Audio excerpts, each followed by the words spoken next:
What is going on, everybody? My name is John Solo, and welcome to the Solo Radio Podcast. That is the Patreon exclusive podcast that you gain access to through contributing $1 a month or more to the SoloFam Patreon. Everybody watching this, in theory, should be a patron, so let me just take a moment real quick to say thank you all for the support. I really appreciate it, and thank you to all of the love that I got in the last episode. I got a 25 whole views, which I'm not being sarcastic when I say that's actually pretty exciting because for the 2 episodes prior to that, or at least one, I had like 8 views and then like 14 views. And I think part of that might have had something to do with just the video not looking appealing to watch. Like I was just recording it on my webcam and I wasn't really happy with that. I mean, it looked really shitty, like really pixely. And the lighting was terrible, and the sound system kind of sucked. I mean, I was talking into my Yeti microphone, which is a good microphone, but I don't know. I didn't like it. The dimensions didn't match. Like the dimensions weren't good, so I had to have a weird underlay for that. Bunch of shitty things. Bunch of things I wasn't happy about, where I was like, man, I don't really like this podcast so far, but last episode got like 25 whole views, and that's awesome. So thank you to everyone who stopped by. Hopefully, I'll get as many on this one, but we'll see. That was the welcome back episode, and maybe people were hyped for it, and maybe this one it will die. We will see. So I'm happy to say that I don't have to start this video off with apologizing for not uploading on Patreon, but I do want to apologize for 2 things. One is that I don't know if you can hear, it's raining outside right now, and it wasn't raining like 5 minutes before I started filming this. Of course, it was a nice, beautiful, sunny day. I didn't even really see any clouds in the sky, but then as soon as I started setting up the camera and microphone to film, it started raining, and it's like just it's been nonstop. I was kind of waiting for it to die down, like that's because, you know, I'm used to Florida, and in Florida it rains like really hard for probably about an hour, maybe 2 every single day. 2 is at the higher end. And then it just completely stops, and it's sunny, everything goes back to being beautiful. But in Illinois, it's just, it's shit. It's dumpster weather. And yeah, it's going to rain for like the next 3 or 4 hours, and I'm trying to get this filmed before Lauren gets back from work, because her and I have to set up for a party tonight. Gonna throw a party for my birthday. Some of you saw on my Twitter, I turned 25 years old this week. Pretty exciting stuff. I had a quarter-life crisis, and I bought a 50-inch 4K TV, which I'm very excited to have, because while I actually have like perfect vision thanks to getting corrective surgery, some of you long-time fans, really long-time fans might remember when I had to take a break a couple of summers ago because I was legitimately blind after one of my surgeries for about a week straight, and I couldn't film, write, read, I couldn't do anything. But when I play video games, just sitting on the couch, sometimes like the font that pops up on the HUD, like if I'm playing Red Dead Redemption, some of the text that pops up is really small, and I have to squint or lean forward or roll out the old chair and sit in front of the TV a little bit closer. Just because I get really into my video games when I'm playing them, so I like to be kind of close. But now, with the TV itself being so close, I don't have to worry about that. So that's really exciting and cool. But yeah, circling back, that is why I'm not just waiting until the rain is done to start filming this. But yeah, turned 25 this week. That was a pretty exciting milestone. I feel like I'm now officially at the point where I've kind of lived by the rule since turning 22, or since graduating college at 22, that you have basically until 25 to get your shit together. I don't know if that means, like I've heard a lot of really intelligent people say that. You have about until you're 25. It's not like you can't get it together afterward, but you can make some pretty serious fuck-ups, and as long as you have it together by the time you're 25, you'll be good. That's kind of when you need to start getting things, taking things seriously. You're no longer a kid. You're actually an adult.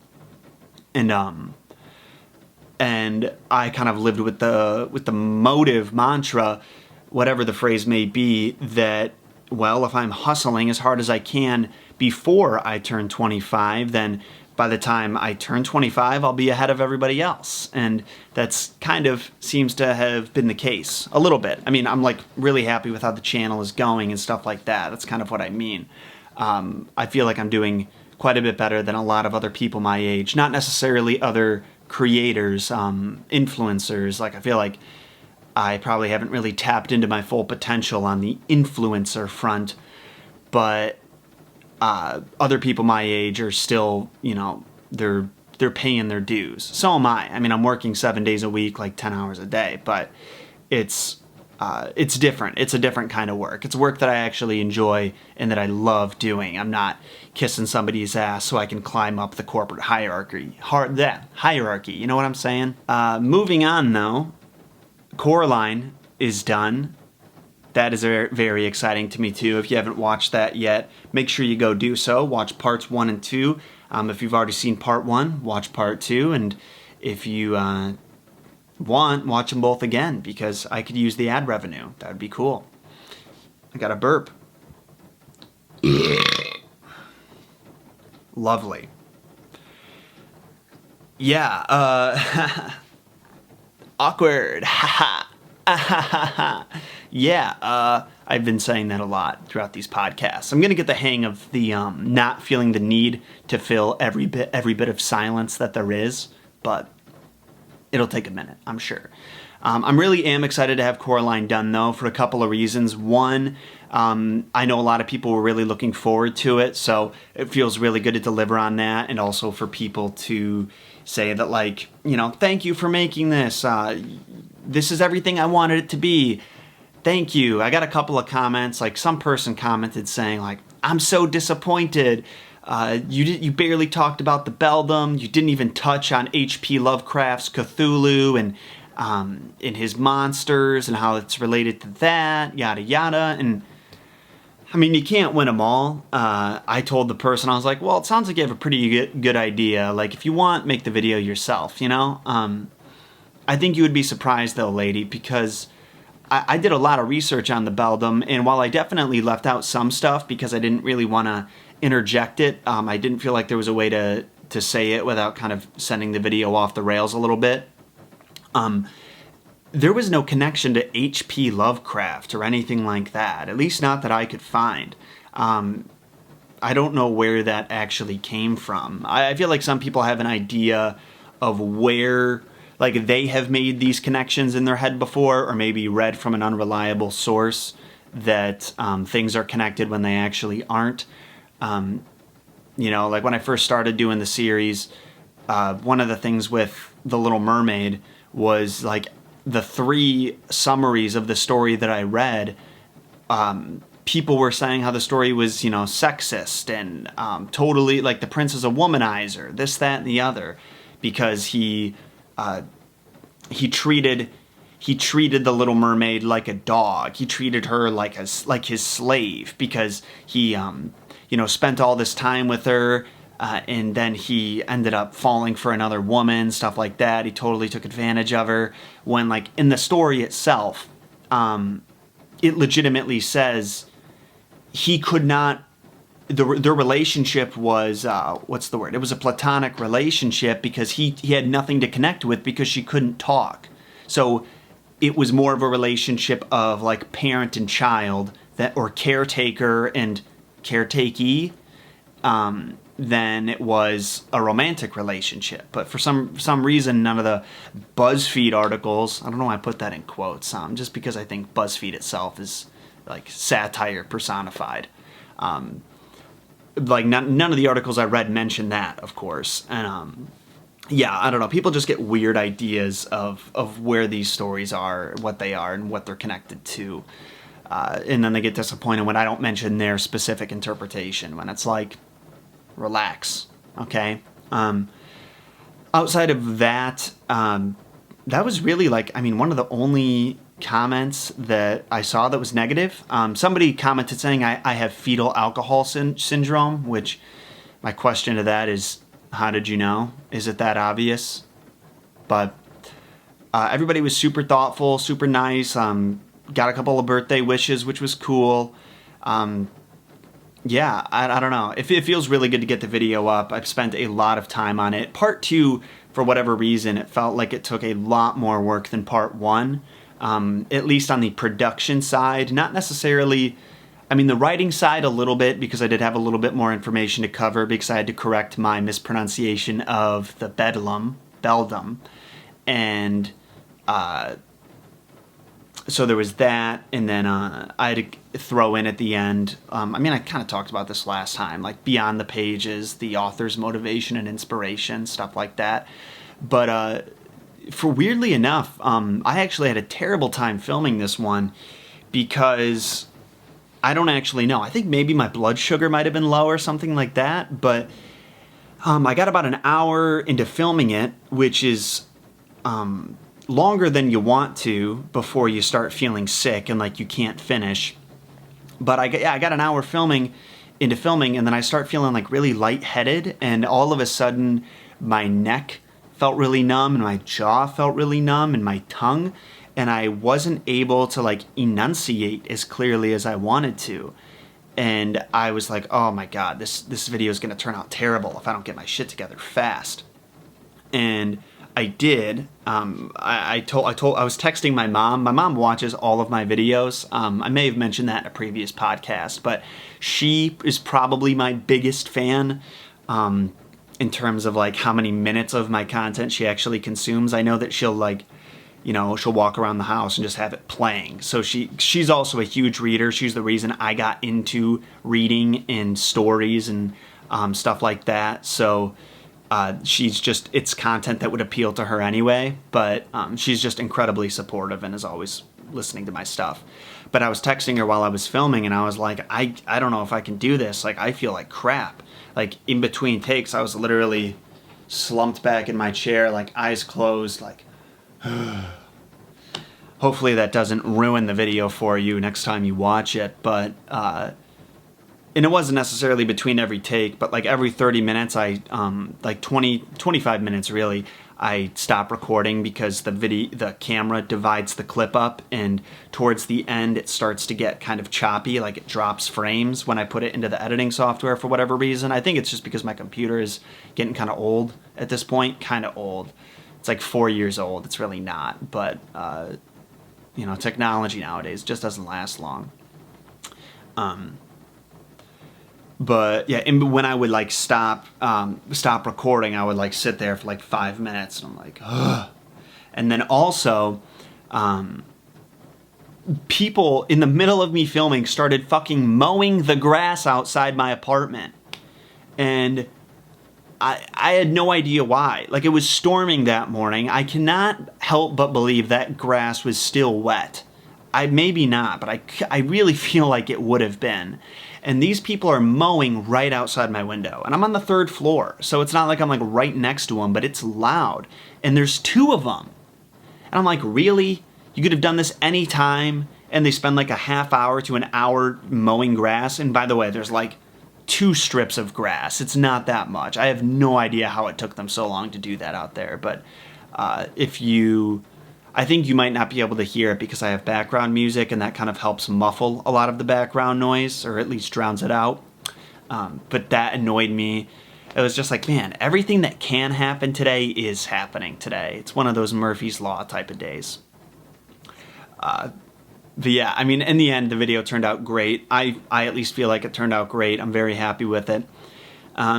Every time I edit, I feel like I need to start getting back into my Skillshare editing classes, because I know I'm not tapping into my full potential when it comes to my editing abilities. And a lot of the time when I make these videos, I have an idea of what I want it to look like as I'm writing it down, and where the cutaways are going to be, and what the cutaways will actually look like. And then it comes time to actually do it, and I'm like, oh, I don't know how to do that, or I don't know how to do that and actually make it look nice, at least. And I do want these videos to not look like they're just slapped together.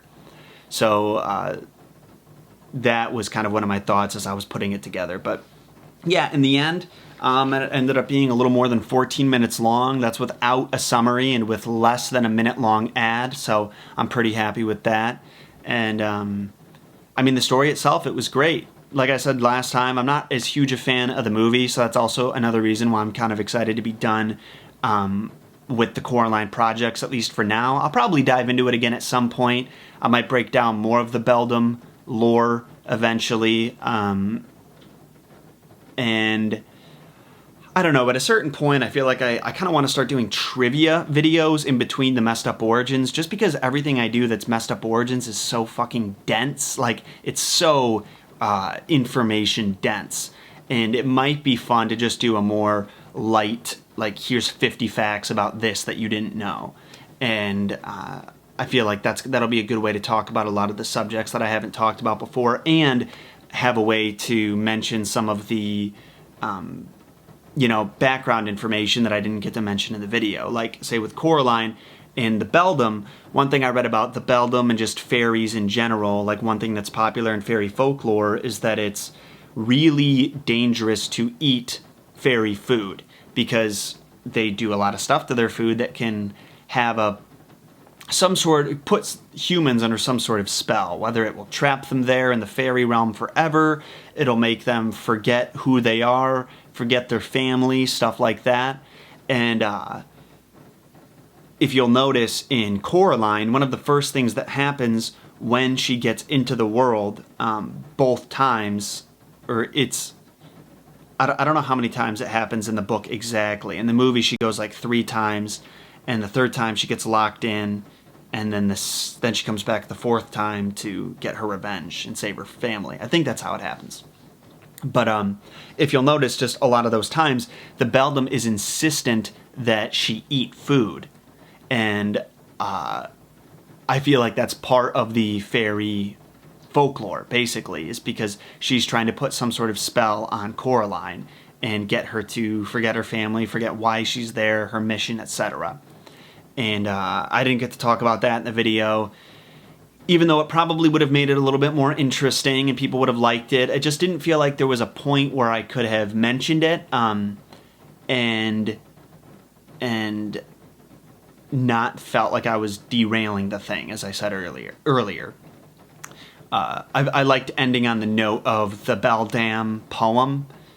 I liked ending on that more than I would have liked ending on the food thing. And there wasn't a way to mention the food thing without mentioning the poem first. So that's why I didn't include it. But that's why you're here. That's why this podcast is here. So I can talk to you guys about it and feel a little bit less guilty. And that's the thing. I think that a lot while making these videos as well. This will be something interesting to talk about on the podcast, and even though there haven't been that many episodes yet, you can expect a lot more information like that coming in the future. So, yeah, let me know in the comments of this video what you guys thought of it, because I am really intrigued to hear that, hear your opinions. I've gone through the comments on the video already a decent amount, but, I love my patrons, and I want to hear what you guys got to say. Moving on, what else do I got going on here? I'm working on Bloody Mary next, as you may have seen in the post from earlier this week. I'm going to be doing a video on Bloody Mary, and I don't want to talk too much about it yet because I want, when the video comes along, to be a bit of a surprise, but it's pretty interesting, I won't lie. It's not going to be your typical Messed Up Origins video. I think I kind of want to do something a little extra where I film a little bit of a skit almost, where as I'm explaining what the ritual is going to be, I'll cut to me actually doing the ritual that summons Bloody Mary. I think that'd be kind of funny. I'll make it funny. And it would just, add a little bit of spice to the video, and I kind of want to start doing that more in these Messed Up Origins videos because of the fact that I have my own place now, and it actually is a nice place that with decent enough acoustics, and that I could use as a kind of set, basically. And Lauren is always here to help film. Not always, but she's here to help film. And I'm not disturbing any of my roommates. So, that's kind of just random thoughts there. But I slowly want to start working my way into that. What else is going on right now? I'm working on merch. I'm going to be, just so you guys all know, I am going to be switching from Teespring as my main merch supplier to another company. I don't want to announce it just yet because we haven't finalized anything in terms of designs, and I want to test their quality of shirts before I print them and advertise them to you. But I'm just kind of disappointed with Teespring's products, to be completely honest. I don't feel super comfortable having my name and brand attached to them because I have ordered my own merch. I've had to pay for my own merch, which, maybe it's a little entitled, but I think it's kind of bullshit because I'm providing them with people who are buying the stuff, and then they're making me pay for it at base price, of course, but it's annoying. And they have fucked up a couple of my shirts that I've ordered for me. The logos have been placed too low. The leggings I ordered for Lauren, and we ended up being super unhappy with the material, and they offered to give us store credit. And then when I messaged them about the items that I wanted to buy with store credit, because I was supposed to tell them so they could put the order in, they just completely blew me off. And it really irritates me, and I don't want you guys to have to deal with that. And it's annoying because when it comes to the shirts themselves, like how they feel and the fit of them, I'm actually really happy with the quality of that. But when it comes to like logo placement and stuff, like I don't know who the fuck is making them, but they're not getting it right. They're totally botching it. Like I said, logos way too low. Some of them are off center, and they're not. I don't think screen printed. They're like ironed on or something like that. It's whatever you don't want it. It's the worst version of whatever the two like options are. So yeah, I think I'm gonna be straying away from them. Which is a damn shame because I actually, like I said, I did like I like their material for their t-shirts and sweatshirts and stuff, but I've given them a lot of chances and they just haven't come through. So I'm working on some designs right now with a new team. I'm working on a SoloFam shirt, so I think that's going to be pretty cool. And I'm also going to be looking that I'm designing with the company, and then I also need to look for an artist on like Fiverr or something to put some of my ideas, a couple more of my abstract ideas onto paper. I don't know. Sorry, my brain's running real slow right now. Again, before filming, I had a giant fucking bowl of mac and cheese. I don't know what your guys' favorite mac and cheese is. Personally, mine is 3 cheese, and then thick and creamy is also good. Ooh, I don't know if you heard that. Probably not, but UPS man is delivering a package. Thick and creamy, weird adjective, but that makes enough for like 2 people. 100% makes enough for 2 people. So if like you're making some for you and another person, that's the box you want to go with. But it is filling, and I am full, and the carbs are taking my energy levels down 100%. So yeah, new merch coming eventually. That'll definitely be done. I want to say by, I think the first design should be done by Black Friday, and then I'll definitely have 1 or 2 designs also done by Christmas. But I've got a lot to balance right now with merch and sponsorship negotiations and just making the content. I've got 1, 2, 3, 4, 5, 6, 7, 8, 9, 10. I've got 9 more I think 9 more episodes. Possibly 10. No, 9 more episodes left of Messed Up Origins for this year. And I have some big ones planned, and they're all going to be pretty exhausting. So it's going to take a lot of my mental bandwidth. I was going to say brainular bandwidth, but that sounds fucking stupid, so let's forget I ever said that. Yeah, I mean, those are kind of the big things that are going on right now.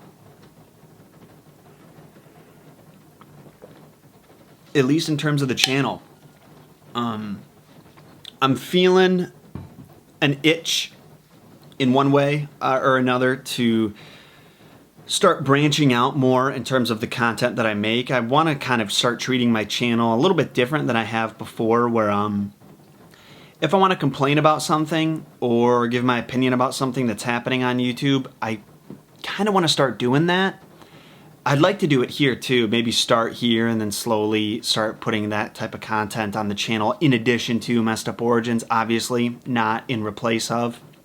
But because there's things about YouTube that are really bothering me lately, and one of which is the subscriber count, because I fucking hate that Social Blade no longer works because YouTube took away the ability to count the exact number of subscribers that you have. I think that that is total bullshit, and it pisses me off. Like, I have the vidIQ plugin. For those who don't know, vidIQ is if you're trying to start a YouTube channel or and track your analytics and you want a really easy way to track in-depth analytics, vidIQ is a great way of doing that. And they will track your daily subscribers, but even then, they don't track it. You don't get to see it until the day after. So there's no way for you to track your growth on a daily basis until the day is done. Because of that, and then Social Blade, it's not counting the specific number anymore. And I've been wondering, like, why aren't more big YouTubers talking about this? Like, we really all got that upset over the verification badge, and then, and we're not talking about the subscriber thing. And you know what I realized the other day? It's because big YouTube channels, I just spit there, big YouTube channels aren't affected by it because they are gaining several thousand subscribers a day anyway. And those are the increments that Social Blade can measure in. So if you're gaining 1, 2, 3, 4, 5,000 subs a day, then you're not really affected. And it kind of pisses me off because that means that there's a lot of smaller channels that are getting completely screwed because they only gain 1,000 subscribers every week and they don't know how many they're gaining a day until they go into their YouTube analytics, and nobody's talking about it because it doesn't affect them. Like, this is where and that's the most annoying thing. And it was the same thing with the subscriber count glitch, like, or the subscription box glitch, where like my content was getting brought out to people when I had like around 200,000 subs and nobody was talking about the glitch anymore because it was no longer affecting big channels because big channels always got it resolved really fast. Annoying. Like, I remember when H3H3, they talked about how their videos weren't going to their subscription boxes, or their subscribers' subscription boxes. And a couple of weeks later, they said something, I don't know if it was on their podcast or in like an update video, but I remember a couple of weeks later, they addressed that it was fixed. And YouTube fixed the problem. And that was because they were super vocal about it on their channel. And I was super vocal about it, but I was so small that my message was only going out to like 3,000 or 4,000 people at a time. And like, what's going to happen then? YouTube doesn't give a shit about that. So those big channels, they were affected, they all got fixed, and then all the smaller channels, they all were getting screwed over, just consistently, over and over again. And, like I'm saying, nobody was talking about it. And that just felt so unfair. And like YouTube, everybody claims to be like, you know, part of this big community, and it doesn't really feel like that because nobody wants anything from anyone if you can't benefit them in some way. You know, like, no disrespect to Philip DeFranco whatsoever because he's one of my favorite YouTubers, but like, I've been comparing his podcast and to like H3's and H3's, Joe Rogan's, all of them to each other, okay? And the thing about Joe Rogan's podcast, and this is the thing I like about it so much, is that he brings people on to provide them with an audience, okay? Because he thinks that they have an important message. He thinks that they're doing a quality job, whether it's comedy, whether it's making movies or doing something for the environment, politics, etc. And then he wants more people to hear it. Where I've noticed that YouTubers, they only have people on their podcast that are going to boost their own star power. Like, Philip DeFranco hasn't had a single person on his podcast that has less than 1 million subscribers. Like, dude, you have what? I don't know, 10 million subscribers, close to that? Let me check really quick, just so I can be precise. 6.4 million, that's why I wanted to look it up. I thought 10, but then I was like, nah, it's probably not 10. But, like, dude, why are you having people on that don't need the exposure? Like you have Gabby Hanna on, really? It's just annoying, you know? And like I think Phil's a really great guy. I think he's made that pretty clear at this point that he looks out for a lot of people, like I mean he does with his show. You know, he presents unbiased news and he does a great job of doing that. And also his videos get demonetized constantly, and he still does it and he doesn't try to make. He would rather not sacrifice the quality of his work just to get ads. And I think, and he'll swear, he'll talk about controversial subjects that guarantee that he's demonetized, just so people can have an unbiased outlet where they hear about them, and that's amazing. But like him and H3, again, no disrespect to Ethan and Neela at all, but they're having people that will get people to watch. And I can't bash them for this, okay? Like, I understand that this is part of the game also, and I would be doing the same thing to a certain extent. But they have people on who are going to boost their star power, like they want the most famous people on that they can. They have no interest in bringing on a smaller creator that is doing really good work, because chances are, if you've heard of me, you've heard of H3, you've heard of Philip DeFranco, you know what I mean? So it's not gaining exposure for them, and it's just a little disappointing. I guess that's it. And that's part of the reason I want to eventually start my own podcast, is because I do want to use the platform to help build people up.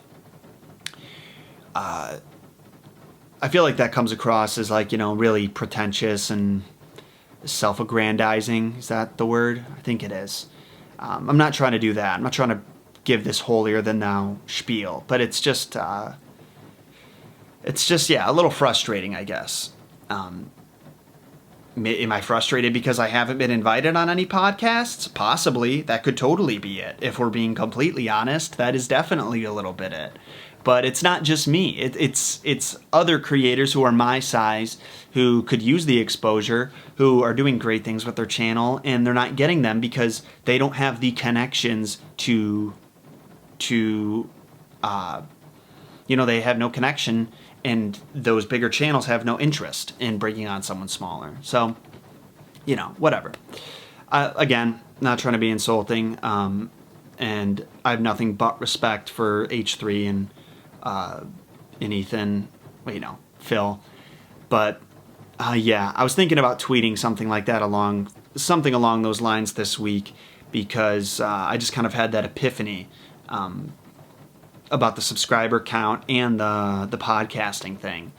And I didn't, because Twitter is just not the place for nuance, like you tweet an opinion and everyone's going to jump down your fucking throat for it. And I tweeted something today about how I watched the H3 podcast with Trisha Paytas, who is certifiably fucking nuts, and somebody responds to me saying, how about you try being a little less judgmental?